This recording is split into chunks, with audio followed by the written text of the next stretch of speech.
नमस्कार दोस्तों, इंडिफैटिगेबल aspirant YouTube channel में आप सभी का स्वागत है। इस वीडियो में हम जानेंगे आईडीबीआई बैंक आखिर निजी क्षेत्र का बैंक है या फिर सरकारी क्षेत्र का, क्योंकि काफ़ी लोगों के मन में ये डाउट रहता है और वो विभिन्न तरह के वेबसाइट्स और यूट्यूब चैनल पर विजिट करके ये खोजते रहते हैं कि आईडीबीआई बैंक आखिर किस तरीके का बैंक है। तो इस वीडियो को देखने के बाद आप ये जानना बिल्कुल बंद कर देंगे कि आईडीबीआई बैंक निजी क्षेत्र का बैंक है या फिर सरकारी। तो चलिए जानते हैं। तो ये डेटा मैंने भारतीय रिजर्व बैंक की वेबसाइट से लिया हुआ है। यहाँ पर प्राइवेट सेक्टर बैंक्स हमारे हिंदुस्तान में कितने कार्य कर रहे हैं ये पूरे यहाँ पर डेटा लिखा हुआ है। मैं इस पूरे डेटा को पढ़ूंगा नहीं, लेकिन आपको ये बताऊंगा कि यहाँ पर 21 बैंक हैं जो हमारे प्राइवेट सेक्टर बैंक्स हैं जो हमारे हिंदुस्तान में कार्य कर रहे हैं और रिजर्व बैंक इनको रेगुलेट कर रहा है। 21वें नंबर पर आप जरा गौर करिए तो यहाँ पर लिखा हुआ है आईडीबीआई बैंक लिमिटेड, यानी ये तो कंफर्म है कि IDBI bank limited private sector bank की कैटेगरी में है। आप जानते हैं कि हमारे भारत में कितने सरकारी बैंक हैं, यानी list of public sector banks in India. तो सबसे पहले आपको बता दूं कि यहाँ जो लिस्ट लिखी हुई है इसमें 12 बैंक लिखे हुए हैं जो कि सरकारी बैंक हैं। एक तो यहाँ पर स्टेट बैंक ऑफ इंडिया है, बाकी 11 नेशनलाइज बैंक, यानी टोटल 12 पब्लिक सेक्टर बैंक्स यहाँ पर हमारे हिंदुस्तान में कार्य कर रहे हैं according to Reserve bank of India, और 21 हमारे प्राइवेट सेक्टर बैंक्स हैं।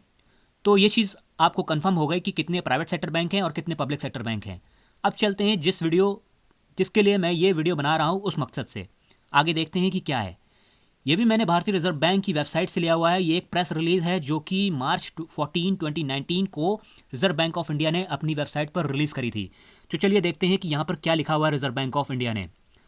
Recategorisation of IDBI bank limited as a private sector bank, यानी कि इसका मतलब हुआ कि आईडीबीआई बैंक लिमिटेड को रिजर्व बैंक ऑफ इंडिया ने रिकैटेगराइज कर दिया है प्राइवेट सेक्टर बैंक की कैटेगरी में, यानी निजी क्षेत्र के कैटेगरी में।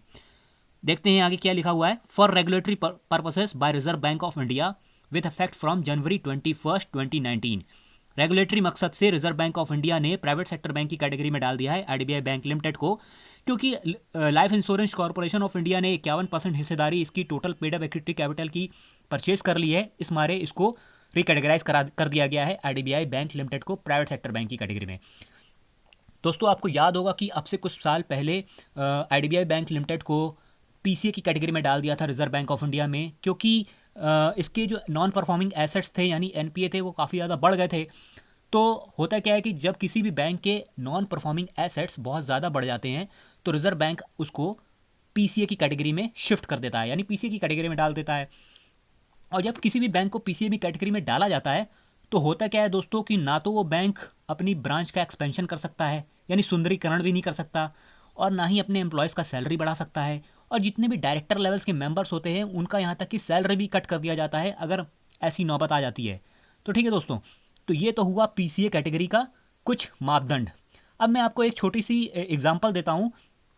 जैसे मान लीजिए कि आप किसी टीचर से पढ़ रहे हैं, ठीक है, या किसी कोचिंग में पढ़ने जाते हैं, तो आपका जो टीचर है वो आपको बोलता है कि इस बार आपको 100 में 80% नंबर लाने हैं, ठीक है, लेकिन आप 60% नंबर लेके आते हो।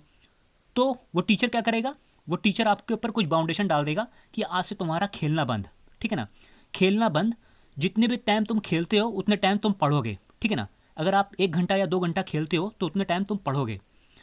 अब रिजल्ट आया फिर से, अब आपने 60% नंबर जो पिछली बार लेके आए थे वो इस बार आप 40% नंबर ला रहे हो, तो आपके ऊपर और बाउंडेशन लगा दी, यानी जितने टाइम तुम खेलते थे वो तो तुम्हारा ऑलरेडी बंद है ही है। अब जो तुम कभी कभी बाहर निकलते थे अपने मन पसंदीदा खाना खाने के लिए, वो भी तुम नहीं खा सकते, यानी वो भी तुम्हारे पर बाउंडेशन। यानी कहने का मतलब ये इस एग्जांपल से कि आप जितनी गलतियां करते जाओगे उतने ऊपर आपके ऊपर रेस्ट्रिक्शंस बढ़ते जाएंगे, ठीक है ना दोस्तों। अगर आप गलतियां करना बंद कर दोगे रेस्ट्रिक्शंस अपने आप कम हो जाएंगे। तो यही चीज़ रिजर्व बैंक ऑफ इंडिया करता है, उस टीचर की तरह है रिजर्व बैंक ऑफ इंडिया, और यहाँ पर जो बैंक हैं वो उसके कैंडिडेट्स की तरह हैं। उम्मीद करता हूँ इतनी बातें आपको समझ में आ गई होगी, यानी जितनी बड़ी गलती होगी उतना तगड़ा रेस्ट्रिक्शंस बैंक पे लगता रहेगा। तो उम्मीद करता हूँ इतनी बात तो आपको समझ में आ गई होगी। तो यही चीज़ आईडीबीआई बैंक लिमिटेड के साथ हुई थी, इसको पीसीए की कैटेगरी में डाल दिया गया था, इसीलिए इसको यहाँ पर रिकैटेगराइज कर दिया था आईडीबीआई बैंक लिमिटेड को प्राइवेट सेक्टर बैंक की कैटेगरी में। ये डेटा मैंने आईडीबीआई बैंक की वेबसाइट से निकाला है। यहाँ पर भी सेम, यहाँ पर जो प्रेस रिलीज है वो सेम लिखा हुआ है, और ये यहाँ पर हिंदी में लिखा हुआ है जो कि मैं पढ़ूंगा। 2019 को ये डेटा यहाँ पर आईडीबीआई बैंक ने अपनी वेबसाइट पर डाला था। लिखा हुआ है आईडीबीआई बैंक लिमिटेड का निजी क्षेत्र के बैंक के रूप में पुनर्वर्गीकरण भारतीय जीवन बीमा निगम LIC 21 जनवरी 2019 को IDBI बैंक के 51% नियंत्रण हिस्से का अधिग्रहण पूर्ण कर लिया और यह बैंक का मेजॉरिटी शेयर होल्डर बन गया। भारतीय जीवन बीमा निगम द्वारा 21 जनवरी 2019 को इक्विटी शेयर पूंजी बढ़ाने के परिणाम स्वरूप भारतीय रिजर्व बैंक ने दिनांक 14 मार्च 2019 की प्रेस विज्ञप्ति द्वारा यह स्पष्ट किया है कि IDBI बैंक लिमिटेड को 21 जनवरी 2019 से निजी क्षेत्र के बैंक के रूप में वर्गीकरण किया गया है।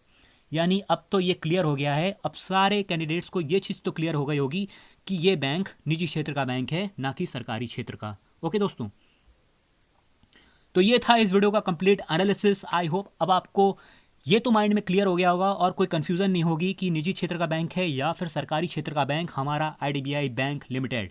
ठीक है दोस्तों वीडियो अगर पसंद आया हो तो हमारे टेलीग्राम चैनल से आप जुड़ सकते हैं। ये है हमारा टेलीग्राम चैनल का लोगो और इसके नीचे है ये हमारा टेलीग्राम चैनल का लिंक।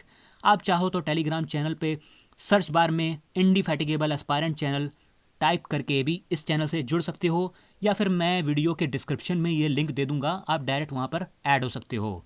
और अगर अभी तक आपने हमारे YouTube चैनल को सब्सक्राइब नहीं किया है तो चैनल को सब्सक्राइब कर लीजिएगा और बगल में बेल आइकन को प्रेस कर लीजिएगा, जिससे मैं जैसे ही वीडियो डालूँ आपके पास सबसे पहले नोटिफिकेशन मिल जाए।